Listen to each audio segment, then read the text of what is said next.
Okay, well, this is how our conversation started.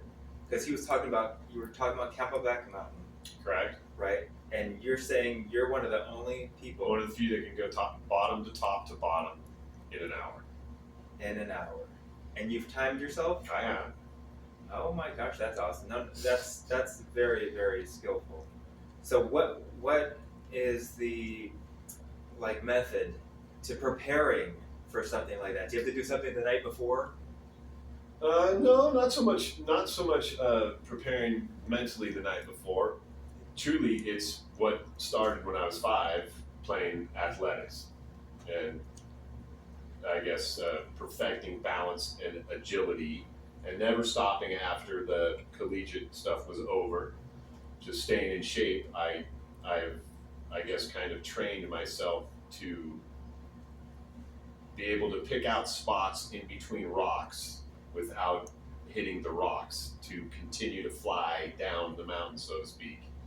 Uh, Almost sometimes I might get up to close to 17 miles per hour, and that's just because I'm old. So what was your peak performance? When in my late teens, early 20s, I was a pretty fast sprinter, 600 meters, and I believe there were times that running downhill I would get close to 23, 24 miles an hour. Wow. That's amazing. So what if you fall? I mean, yes, there's no doubt, as friends of mine know, that it's easy to trip, and when that happens, you just get a little bit of minor road rash. But if you were to fall at the wrong time, going down some of these steep inclines, it could be pretty much disastrous, possibly numerous broken bones. okay. So, okay, do I call you Josh or Josh? What would you prefer? Josh? That's fine, yeah. Okay. Josh, okay, tell me, how do you prepare for a mountain climb?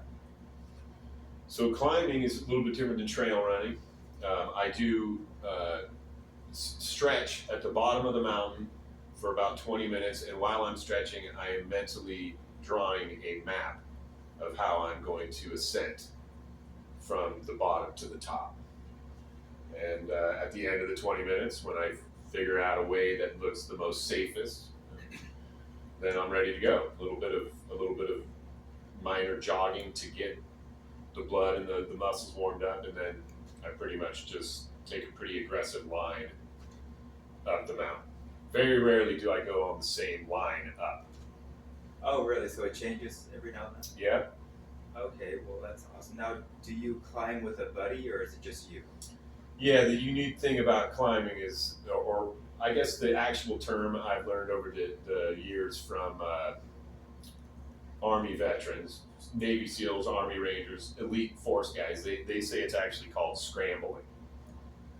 So it's not actually mountain climbing, although you're climbing up a mountain because you're not using any ropes, any carabiners. It's not past. I think that it gets to about 50 degrees in the ascent, and I think once it gets to 60 degrees, then it's actually called mountain climbing. Okay. So I do an extreme form of scrambling. Okay, gotcha. Oh, scrambling, so that's done in the military. Okay, by Correct. Navy SEALs or Rangers or. Yeah, most of the elite guys will have some training in a mountainous area to learn how to ascend mountains and even go down them without injuring yourself, but Right. without having to use ropes. Oh, wow. So do you use ropes at all? I don't. Oh, wow, that's even more impressive. So what do you wear when you? So my typical attire is, depending on the shoe, but a trail running shoe, usually Adidas. I also don't mind I've been trying lately because I'm getting older. The slip-on Skechers, Okay. which they make a trail running shoe, which I've actually been pretty impressed with. And then shorts and a bandana. I'm one of those guys that believes the sun and the earth are part of us, and so earthing outside for me is truly something I wholly believe in and practice. And the sun, of course, is the way I get my natural vitamin D. And so I typically have shorts, shirt off, just shorts, shoes, bandana. No more typically than an hour do I like to be outside when I'm exercising. And then after that, I pretty much cover up most of the time with long sleeve shirts when I'm outside, not being active. Okay, yeah. That's what got me interested in your story because you were talking about earthing. And I love the earth, you know. And you're saying that rocks sometimes they vibrate. 100%. Yeah. Quartz has huge vibrations in it. Yeah.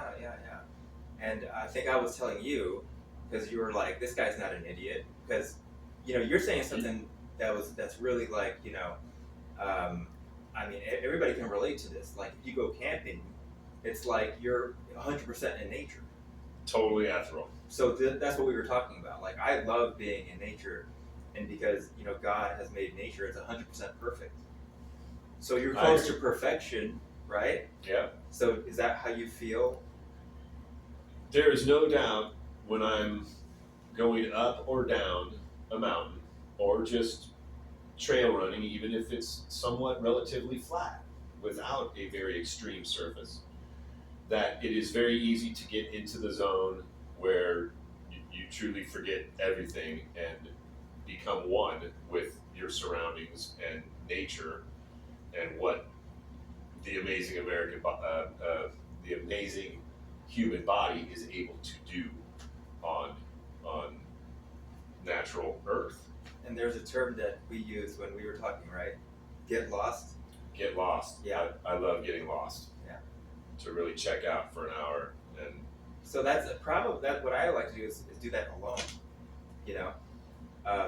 So I've done that before, not as hardcore as you. I don't scramble, but I get lost when I just want to get away from, you know, all the man-made stuff, you know, just so I can clear my head, and I pretty much force myself to go back to civilization by getting lost. Yes. You know, so I think you're a little bit deeper into it, but tell us about how you get lost. Like, what's your favorite place to get lost? You know, really any mountain. However, where I live, the Bear Creek Preserve in La Quinta, California, has some pretty nice peaks that range from 1,600 feet up to about 2,200 feet. The elevation gain there is typically around a 40 to 50% gradient the whole way. So pretty much doing like a stair climber maximum for about 45 minutes up. Wow. And then 20 minutes down. Hey, you got the legs to prove it, man. You're pretty defined. I agree. Yeah, I'm pretty ripped for a 52-year-old, I would say. That's incredible. That's how you stay in shape. It's totally how I stay in shape. Why doesn't every 52-year-old do that? Is it hard to do? No, and I'm hoping that through this medium, that there will be, I can open the eyes to some ex-athletes or ex-non-athletes that are over the age of 40 that can learn to stay in shape without being indoors, without having to go to a gym that costs, even if it's $10 a month. What I do is totally free, yet it's using the tools and the machines that Mother Nature gave me. Gotcha. To build and keep my physique, so to speak. There you go. So it's your decision, because a lot of people get forced to go to the gym, you know. And can you do a little of both? Can somebody go to the gym and? Well, it's 100%. And I actually want to incorporate. I want to get back into maybe 2 days a week of lifting metal or, you know, weights in the gym, you know. But it's when you get so used to earthing and being outside as the way to work out, I almost feel a little claustrophobic when I'm in a gym around a bunch of other people and we're all sweating inside. Where for me, it's like the sun is taking my sweat and recycling it back. I like that. You I know? like that.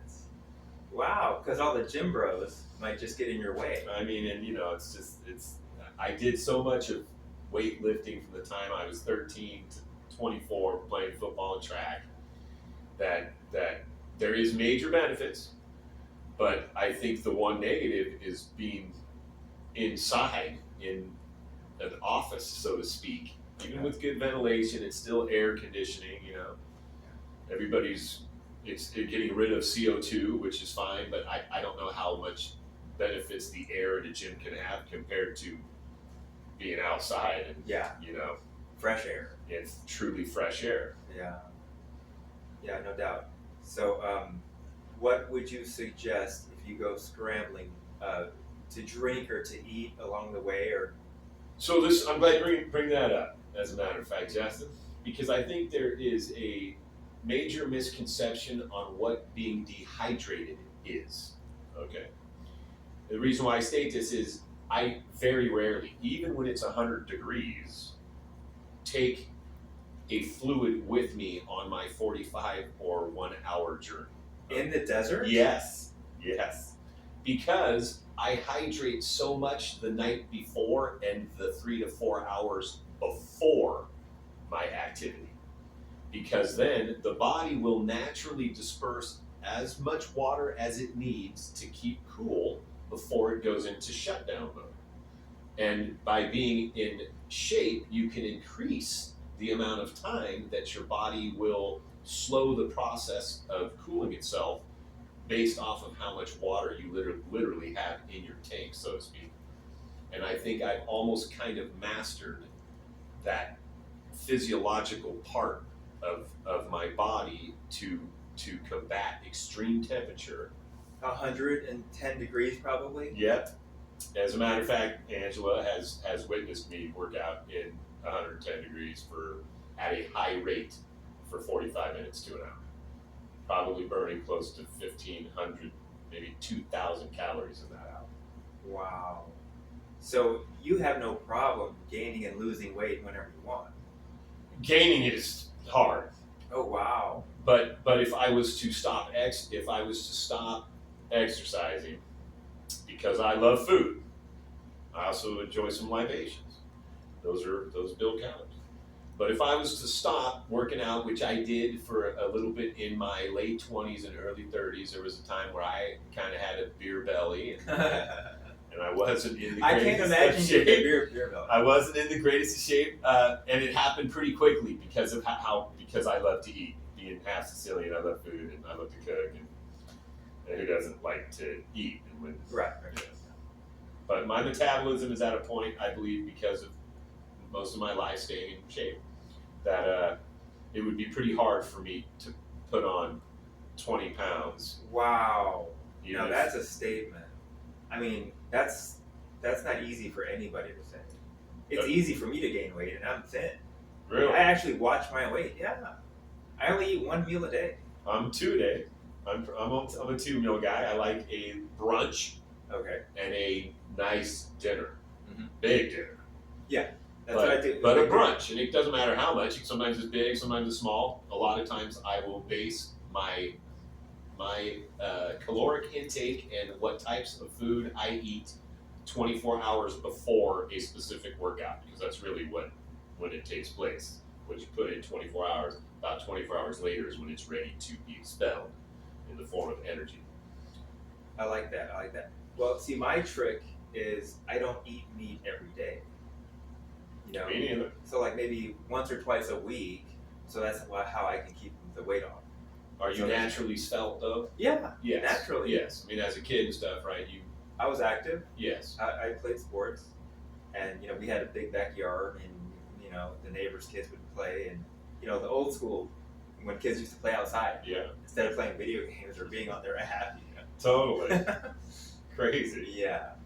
So, hey, but I want to thank you, Josh. We're gonna see how this video turned out, but you're awesome, man.